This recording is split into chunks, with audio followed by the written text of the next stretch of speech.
eyes full of fire. Like a deer, my father used to say, with a wink, because he liked to shoot deer. Carter, young, short, strong on his legs, blonde hair blown sideways, trouser knees hardened with another day's mud, all plain, buttery, boyhood. He sprinted ahead with his arms pumping. The ham was flooded, but not as much as it had been. The wind seemed to have pushed the water back into the river.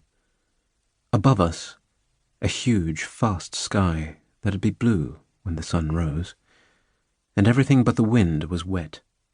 The track, the grass, the earth, our feet and ankles, the tree trunks, the nests, and the fledglings within. My toes were frogs in a swamp. When we reached the boundary of the lush grazing land at Westfields, the world got wetter. Sodden sheep with shivering lambs, cows paddling upland in herds trying to find drier ground so that they could eat without having to drink. Townshend's horses standing foursquare in bog with their muzzles resting on each other's drenched flanks. Only the wind itself was dry and so cold, and blowing away long days of rain. "There," said Carter, and he pointed off towards the river 70 or 80 paces ahead. "I left my axe to mark it." Not much of a marker. With its blade rammed into the riverbank, it barely stood a foot above the ground. You'd have needed a marker to find it.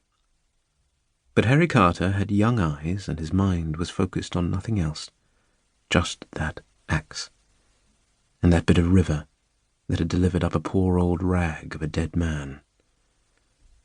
Carter upped his pace with the wind at his back, and was there near the axe, striding this way, that way, along the bank, ankle deep in water by the time I caught up. "It's gone," he said. Desperate-sounding man, a rasp working at his voice. "The body. It was there." There being the fallen tree, in the crook of a branch. The river was high and fierce, and roiled around that branch. Nothing could have stayed in place there. Nothing. Not a man's body, not even a cow's body. How could Carter have thought it would? But then, what could he have done? He couldn't have rescued the man on his own. "Where's it gone?" Carter was saying, over and again, rushing up and down like a sheepdog. Then he stopped, looked plain at the water, and his tone fell flat. "Where's the body gone? It was right there."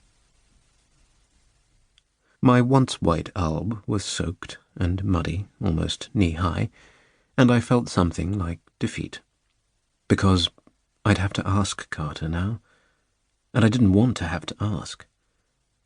I'd wanted to see for myself. The words came to my throat and stuck, and wouldn't be dislodged with any amount of swallowing. I'd have looked anywhere to avoid the sight of his pitiful, aimless running. Anywhere, downwards, upwards, to the stars that were fading with the dawn. When I looked back at Carter, finally, he was to my left, 20 yards downstream, standing knee-deep and thunderstruck by a thick cluster of bulrushes, leaning in the wind.